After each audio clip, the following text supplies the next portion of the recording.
Hey guys, Travis with Parker Mountain Machine. Today we're going to do a metric comp specific install, as the instructions are a little different than what you're normally used to. We're going to go over that here on the table, and then we'll head over to the bench to do the actual install. All right, to start the install, we're going to want to separate the slide from the frame. So we'll take our VP9 apart here, set aside the frame, set aside the recoil spring for now. So the kit is going to come with your compensator. Again, in this case, we're using a VP9 metric comp. There's the optional mushi, but absolutely recommend this. It's going to prevent any sort of damage and make the mounting of the comp in the vise a lot more solid. And then all of your metric shim kits are going to come with a aluminum alignment rod. This is a very important piece when doing this install because of how the shims actually interface with the barrel. A standard half 28 barrel is going to have a shoulder here behind the threads where the shims are going to mount. There is no shoulder, or no such shoulder that can be used for that. It's basically the same diameter as the major of the threads. So the shims actually have to mount on the face of the barrel. So having this installed while you do that is going to keep the shims aligned and keep them out of the way of the bullet, so you don't have any jacket separation or accuracy problems.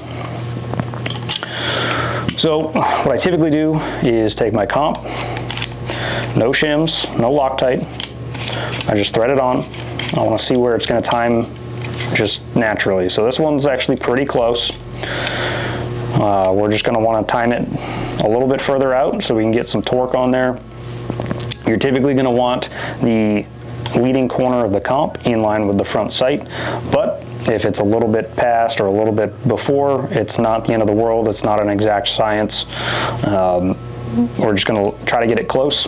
In this case, I'm going to try a 5,000th shim first. Should get me where I need to go just based on what I'm seeing for timing here. So before you even do anything with that, again, you're going to take it off. You're going to put, again, a shim over the alignment rod, just kind of testing to see where you want to go. Reinstall the comp with no Loctite and see what your timing is and adjust accordingly from there. It's usually going to be fine adjustments. You don't have to put all of the shims on if one of them doesn't work. So we're about to head over to the bench to do the actual install, but I wanted to go over kind of the process while we're here.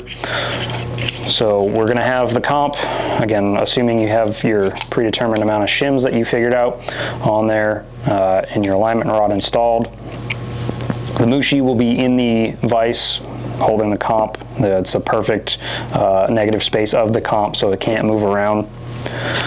We're going to go vertical in the vise just because you're going to get better engagement on the mushi as opposed to doing it horizontal. And in this case, we are using an adjustable wrench, but if you have a wrench that is the same size as the barrel hood, you can use that too. The tighter, the better. But we'll tighten that down on there. The slide's going to be tilted away from the barrel, so you're not damaging the slide at all. And you're going to want to hold it away from the comp, so you're not rotating your front sight or sides of the slide into the comp, damaging it as well. But that'll just kind of look like that.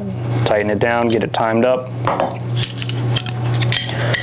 When you think you're pretty close, and you can use the alignment holes in the mushi to figure that out, you can take your whole slide here together, take your recoil spring,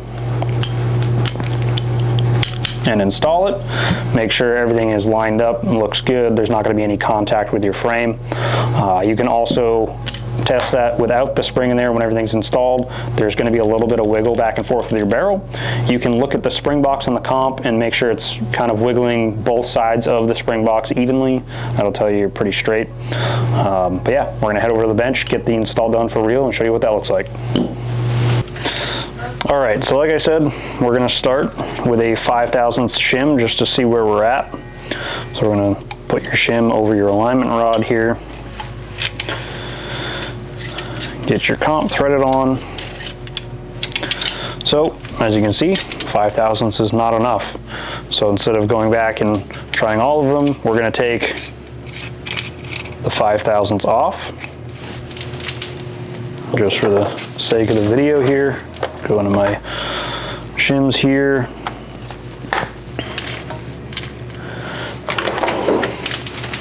Or try a 10 thousandths.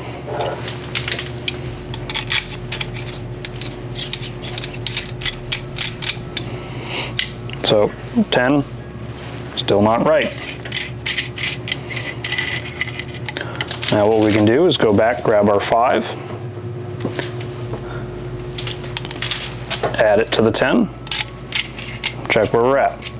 This is not a glamorous process. It's just going to be trial and error to figure out where you need to be.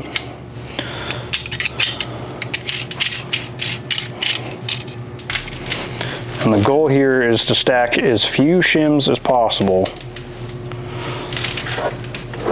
So if you can get away with just using the 10s, they're a little thicker shim, they're going to be less likely to tear.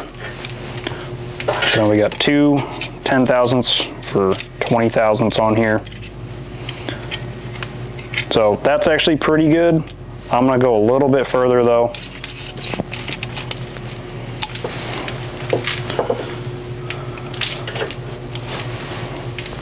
So now we got 2 10s and a 5 for a total of 25 thousandths. See now that, again, the trial and error of this. That's a little bit further than what I want to go. So now we definitely have our solution here. We've got 2 10s. We're going to take the 5 off. And this is why we have that 2 thousandths shim, so you can get your fine tuning done.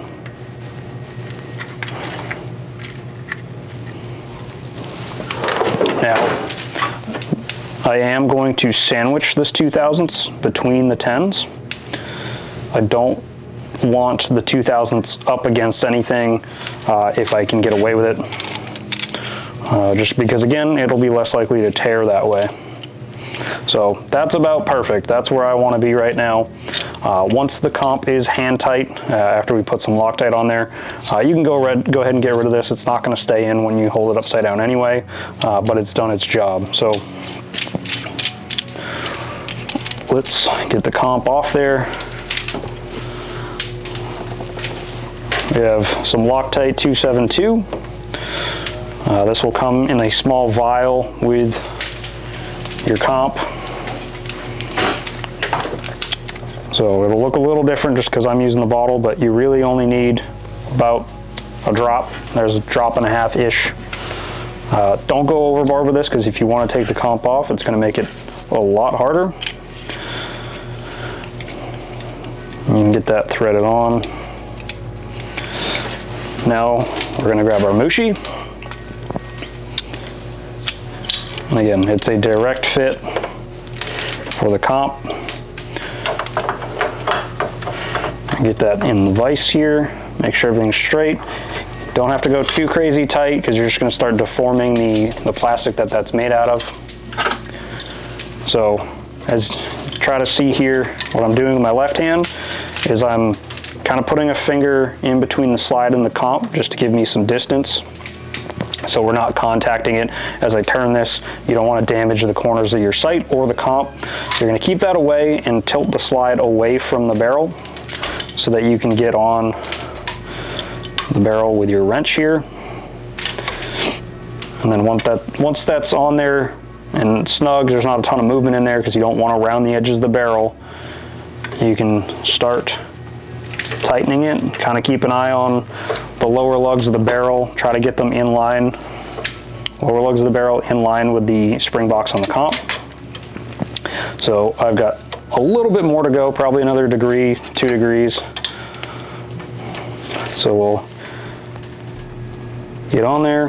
I'm not having to really muscle this on. If I had to give it a number, not that we're getting a torque value off of an adjustable wrench, but I would say a maximum of 30 foot-pounds, but you usually shouldn't have to go that far. So again, I'm only making small adjustments here, trying to get the alignment. You can see me moving it back and forth because I'm seeing how much the spring box can go on either side of the spring box on the comp. So we'll give it another small amount of movement. Cool, so we're looking pretty good there.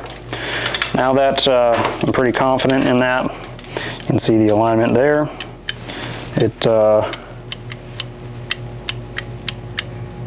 still favors one side a little bit, so I might actually just back it off ever so slightly.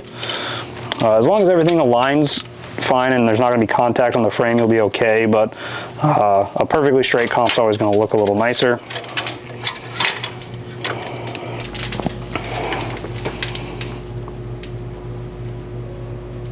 Again, you want to go with real small adjustments when you're doing that.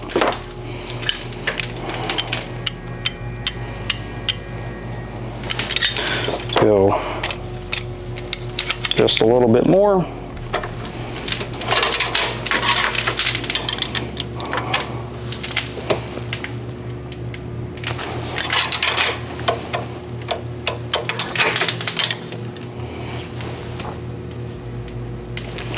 And you will have a little bit of time to get this done before the Loctite sets up, but if you walk away and go do something else, it will set on you.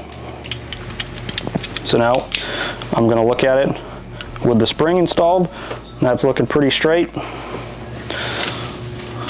So yeah, we would be good to go. Put it on the frame. Let the Loctite set for a few hours, ideally 24, but if you want to go shoot it, wait a few hours. That's all there is to it.